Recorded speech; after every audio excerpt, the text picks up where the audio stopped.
नमस्कार, आप देख रहे हैं सिटी पोस्ट लाइव। मैं हूं अभिषेक मिश्रा। जेडीयू में बेहद शोर शराबे और धूम धड़ाके के साथ एंट्री करने वाले प्रशांत किशोर अब जेडीयू के ही आंखों की किरकिरी बन गए हैं। जेडीयू में उनको लेकर नाराजगी किस हद तक बढ़ गई है, इसका अंदाजा इस बात से लगा लीजिए कि पार्टी के राष्ट्रीय उपाध्यक्ष प्रशांत किशोर को पार्टी के ही प्रवक्ता बच्चा मानते हैं। क्या यह यकीन किया जा सकता है कि किसी भी राजनीतिक दल में हालात समान हो तब कोई पार्टी का प्रवक्ता अपने ही पार्टी के राष्ट्रीय उपाध्यक्ष को बच्चा कह दे, पार्टी में अल्प आयु वाला व्यक्ति कह दे और उनकी राजनीतिक समझ पर सवाल उठा दे? जाहिर है सामान्य हालात में ऐसा नहीं होता। तो मानकर चलिए कि जेडीयू के अंदर खाने भूचाल और हर बदलते वक्त के साथ यह भूचाल और भीषण हो रहा है। सिलसिलेवार तरीके से हम जेडीयू के अंदर खाने मचे इस भीषण भूचाल को समझाने की कोशिश करेंगे। पहले वो बयान सुन लीजिए जिसके बाद प्रशांत किशोर अचानक जेडीयू के निशाने पर आ गए हैं। ठीक और गलत का तो कोई पैमाना है नहीं, लेकिन जो लोग उनको मोदी के चैलेंजर के तौर पर देखते थे या someone who could emerge as a challenger to Modi, उनके लिए डिसीजन गलत है। जो लोग उनको ये समझते थे कि भाई आप मोदी को हराने के चक्कर में इतना धुंध में सवार हो गए कि आप गवर्नेंस पे कॉम्प्रोमाइज कर रहे हैं, उनके लिए डिसीजन सही है। Depends which side of the aisle you sit. Prashant Kishor किस साइड है? मेरी समझ से जो उन्होंने डिसीजन लिया वो ठीक था, लेकिन मैं उसके मेथड से एग्री नहीं हूं और मैंने इसको आईआईटी दिल्ली में भी कहा कि आइडियली उनको जब उन्होंने चेंज किया तो he should have short A fresh mandate. तो आपने सुना कि प्रशांत किशोर ने क्या कहा है। पीके कहते हैं कि नीतीश कुमार जब महागठबंधन से अलग हुए तो उन्हें नया जनादेश लेना चाहिए था। जाहिर है इस बयान से बवाल तो बढ़ेगा ही, क्योंकि राजद भी तो यही कहती रही है। यह बयान देकर पीके ने एक तरह से नीतीश कुमार के उन राजनीतिक विरोधियों के सुर में सुर मिला दिया है जो उन पर जनादेश के अपमान का आरोप लगाती रही हैं। बिहार की प्रमुख विपक्षी पार्टी राजद के प्रवक्ता भाई वीरेंद्र का बयान भी सुनना जरूरी है। सर, अभी प्रशांत किशोर जो जेडीयू के चुनावी रणनीतिकार हैं, उन्होंने साफ कहा है कि नीतीश जी ने जिस तरह से महागठबंधन छोड़ा वो तरीका ठीक नहीं था, उनको फ्रेश मैंडेट लेकर सरकार बनानी चाहिए। निश्चित रूप से उन्होंने जो कहा है वो सही कहा है और वो जदयू के राष्ट्रीय महासचिव भी हैं और रणनीतिकार भी हैं चुनाव का जदयू का। तो उन्होंने जो भी कुछ कहा वो सही कहा है। और चूंकि महागठबंधन को वोट लोगों ने दिया था, नीतीश कुमार को नहीं दिया था, महागठबंधन को वोट दिया था, तो इस परिस्थिति में महागठबंधन को अगर छोड़ रहे थे तो उनको मैंडेट लेना चाहिए था। चूंकि बीजेपी के साथ मैंडेट नहीं मिला था, ये मिला था महागठबंधन राजद, कांग्रेस और जदयू को मिला था। तो जदयू छोड़कर जब भागे तो उनको चुनाव में जाना चाहिए था, नया चुनाव फेस करके आते तो नीतीश जी को पता चल जाता कि उनका फेस वैल्यू क्या है, ये सब पता चल जाएगा। और हम लोग जो कहते आए हैं आज तक कि उन्होंने महागठबंधन के जनादेश के पीठ में खंजर भोंकने का काम किया है, आज प्रशांत किशोर ने उस पर मोहर डालने का काम किया है। उनके ही पार्टी के राष्ट्रीय सचिव महासचिव हैं। उन्होंने ये भी कहा गया कि क्या नीतीश जी को बीजेपी में दोबारा जाना चाहिए था।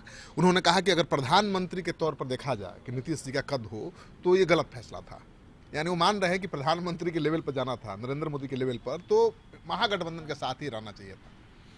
निश्चित रूप से जो उन्होंने कहा है सही कहा है और मन की बात उन्होंने कह दी है और जनता भी इस बात को जानती है और जनता भी फैसला ले ली है कि नीतीश कुमार ने महागठबंधन के पीठ में खंजर भोंकने का काम किया है। आने वाले चुनाव में जनता तय कर चुकी है कि नीतीश जी को सबक सिखाना है। अब नीरज कुमार को भी सुना जाना जरूरी है, जो जेडीयू के प्रवक्ता हैं, जिनके बयान के बाद यह कहा जा सकता है कि जेडीयू के राष्ट्रीय उपाध्यक्ष प्रशांत किशोर अपनों के निशाने पर आ गए हैं। और कहा जा सकता है कि अगर नीरज कुमार निशाना साध रहे हैं तो पीके के लिए मुश्किल वक्त है, क्योंकि यह माना जाता रहा है कि बिना नीतीश कुमार की मर्जी के नीरज कुछ नहीं बोलते। क्या बयान के बाद सीएम नीतीश कुमार की नाराजगी नीरज के बयान के रूप में अभिव्यक्त हो रही है? आप नीरज कुमार को सुन लीजिए। दो बयान हैं। पहला बयान जो हमारे editor in chief Shrikant Pratyush sir से बातचीत में नीरज ने दिया है और दूसरा हमसे फोन पर बातचीत में नीरज कुमार ने कहा है। क्या कहा है आप खुद सुनिए। अच्छा सर, आपकी पार्टी में भी सब कुछ ठीक ठाक नहीं है। आपके पार्टी के राष्ट्रीय उपाध्यक्ष हैं प्रशांत किशोर, उन्होंने कहा है कि महागठबंधन को छोड़ने का नीतीश कुमार का फैसला अपना था। ठीक है या गलत है मैं नहीं कहूँगा, लेकिन उनको फ्रेश मैंडेट लेकर बीजेपी के साथ जाना चाहिए था। माननीय नीतीश कुमार जी ने जब भ्रष्टाचार, सांप्रदायिकता और अपराध के मामले पर जीरो टॉलरेंस की हमारी नीति है। हमारा गठबंधन का घटक दल बदला हो, लेकिन 2005 से लेकर अब तक जो हमने घोषणा पत्र अपना जारी किया, जो 7 निश्चय लागू किया, वही हमारे सहयोगी दलों का हुआ है।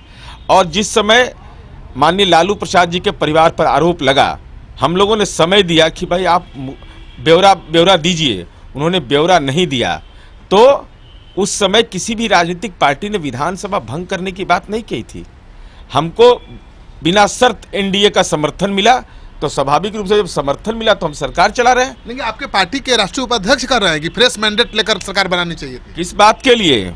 यह विधायक दल का फैसला है, पार्टी की राज्य कार्यकारिणी का फैसला है। सब ने ये फैसले के लिए माननीय नीतीश कुमार जी को अधिकृत किया था। और बिहार आज भी हम सरकार चला रहे हैं तो ये जीरो टॉलरेंस की नीति और 7 निश्चय की बुनियाद पर। वो क्या बोलते हैं वो जाने, लेकिन पार्टी की कार्यकारिणी और पार्टी का जो सांगठनिक ढांचा है, विधायक दल है, उसने ये नीतिगत निर्णय लिया और उस निर्णय की बुनियाद पर हम काम कर रहे हैं। अभी कहते हैं कि एमपी पार्टी असहज हुई है उस वक्त में, खासकर जब माहौल चुनाव का है, चुनाव का मौसम है और लगातार कई बयान सामने आए हैं सर, चाहे वो एमपी विधायक बनाने का मामला हो, फिर तुरंत ये बयान आ गया कि क्या बोलते हैं कि नीतीश कुमार को नया फ्रेश मैंडेट लेना चाहिए था। तो इन बयानों से क्या पार्टी की असहजता बढ़ी है? प्रशांत किशोर के इस बयान से पार्टी के राष्ट्रीय उपाध्यक्ष हैं, देखिए इनका जो मंतव्य आया, जी सर, उनसे यह सवाल पूछिए जी सर, कि जो राजनीति में आज ज्ञान दे रहे हैं, प्रवचन कर रहे हैं, जी सर, तो जब हमारा भारतीय जनता पार्टी के साथ गठबंधन हुआ, जी, उसके बाद पार्टी की जिम्मेवारी दी ना, जी सर, तो जानकारी नहीं थी उस समय, आत्मज्ञान नहीं हुआ था। जी, दूसरा सवाल, इनकी जनता दल में उम्र बहुत छोटी है, राजनीतिक आयु जी, बहुत अल्प है।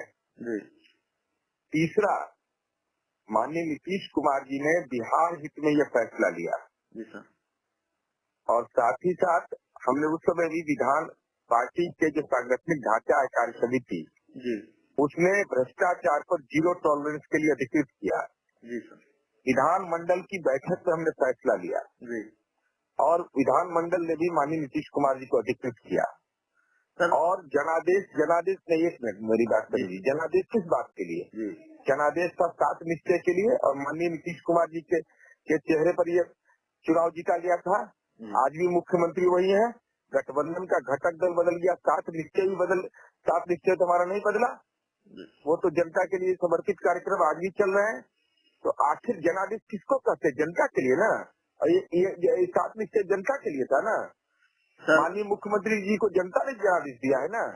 ये बिल्कुल स्पष्ट है और आपके लगातार आ रहे बयानों से स्पष्ट है कि प्रशांत किशोर ने जो कहा है, पार्टी के राष्ट्रीय उपाध्यक्ष होते हुए जो कहा है, उन बयानों से जेडीयू असहमत है, असहज है, और आप इत्तेफाक नहीं रखते उन बयानों से। जेडीयू इत्तेफाक नहीं रखती क्योंकि पार्टी के आधिकारिक प्रवक्ता हैं आप और मुखर प्रवक्ता हैं। मैं बिहार प्रदेश जनता दल का प्रवक्ता हूँ जी, और मैं ये ऑन रिकॉर्ड बोल रहा हूँ जी, कि जिस समय इनका पार्टी के अंदर प्रवेश हुआ और जिम्मेवारी मिली, जी, उस समय भी भारतीय जनता पार्टी के साथ हमारा गठबंधन था। जी, तो उस समय राजनीति में जो ये जमीन कहाँ चली गई थी, पहला सवाल। दूसरा सवाल सीधा सीधी है, बहुत हमारा है कि हमने जनादेश का सम्मान किया है, हमने जनादेश का अपमान नहीं किया। 7 निश्चय ये हमारा कायम है। इसीलिए मेरा सवाल है सर कि आप पार्टी के राष्ट्रीय प्रवक्ता, मतलब आधिकारिक प्रवक्ता हैं और मुखर प्रवक्ता हैं, आपके बातों की वैल्यू होती है, उसको बिल्कुल गंभीरता से लिया जाता है। तो क्या पार्टी मानती है कि प्रशांत किशोर पार्टी लाइन से अलग गए हैं, पार्टी लाइन से अलग हटकर बयान दिया है और पार्टी के अनुशासन को तोड़ा है? जेडीयू क्या मानती है उनके इस बयान? जब हमने साफ तौर पर ये कहा कि जब वो उनका प्रवेश हुआ, उस समय हमारा बीजेपी के साथ गठबंधन था, उस समय इनके मन के अंदर ये सवाल पैदा होना चाहिए था। दूसरा हमने कहा कि हम लोगों ने जो बिहार पार्टी का संगठनिक ढांचा इसके तहत फैसला लिया, जीरो टॉलरेंस की नीति के तहत फैसला लिया। अब वो बयान देते रहे, इससे क्या अंतर पड़ता है? पार्टी मानती है कि उन्होंने अनुशासन तोड़ा है? पार्टी सीधे तौर पर यह समझती है, बिहार प्रदेश जनता दल की जो पार्टी के कार्यकर्ता की भावना है, विधानमंडल की भावना है, कार्यकारिणी की भावना है, उसका उन्होंने सम्मान नहीं किया। वो जाने, उनका काम जाने।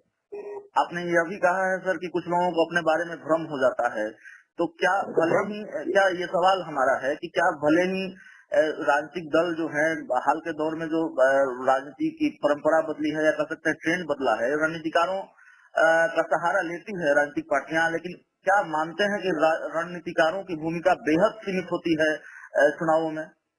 देखिए, राजनीति और जो संचार माध्यम का व्यवसाय अलग अलग चीज है, दोनों अलग अलग चीज है।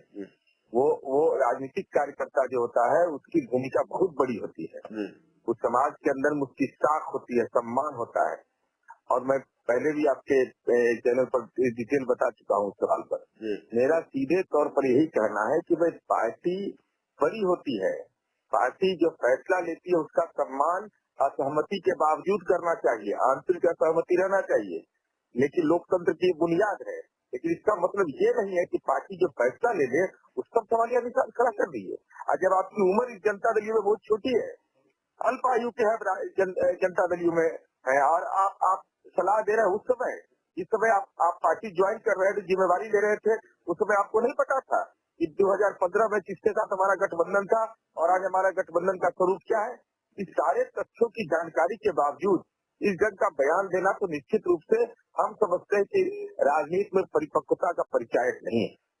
कहा जा सकता है कि प्रशांत किशोर को अपना बयान भारी पड़ गया है। उधर जेडीयू उस बयान के बाद न सिर्फ अपने पीके से बेहद नाराज है बल्कि असहज भी है। चुनावी मौसम और माहौल में दिया गया यह बयान नुकसान के अंदेशों से भरा हुआ है। इसलिए जेडीयू अब अपनी राजनीति, अपनी पार्टी के राष्ट्रीय उपाध्यक्ष के बयान को उनकी निजी राय बताकर फजीहत से बच रही है। जाते जाते आरसीपी सिंह का बयान भी सुनते जाइए, और अगर हमारी खबर अच्छी लगे तो इसे अपने दोस्तों के साथ शेयर कीजिएगा। आप हमारे यूट्यूब चैनल को सब्सक्राइब कीजिएगा, बेल आइकन जरूर दबा दीजिए ताकि हमारी खबरें सबसे पहले आप तक पहुंचे। लेकिन आरसीपी सिंह का यह बयान सुन लीजिए, जिससे आप जेडीयू में मचे भीषण भूचाल को समझ पाएंगे। उन्होंने ये कहा कि जिस तरीके से पीएम के चेहरे पे चैलेंज जो था, नीतीश कुमार अगर आज होते तो चैलेंज के तौर पर देखे जाते हैं। देखिए, उनका अपना व्यक्तिगत सस्पेंड चीजों के बारे में हो सकता है। देखिए, एक बात कोई किसी पार्टी में अगर राज करते हैं, किसी पद पर हैं, तो एक व्यक्तिगत अपना हरेक का अपना एक राय होती है, लेकिन कुछ मुद्दों पर पार्टी की राय बड़ी स्पष्ट है। तो अगर व्यक्तिगत किसी पर राय देते हैं उस पर हम लोग कुछ नहीं कर सकते हैं, लेकिन हाँ इतना जरूर है कि जिसके बारे में अपने चर्चा किया उस पर पार्टी की राय बड़ी स्पष्ट थी और हम लोगों का जो निर्णय था बिल्कुल सही नहीं था।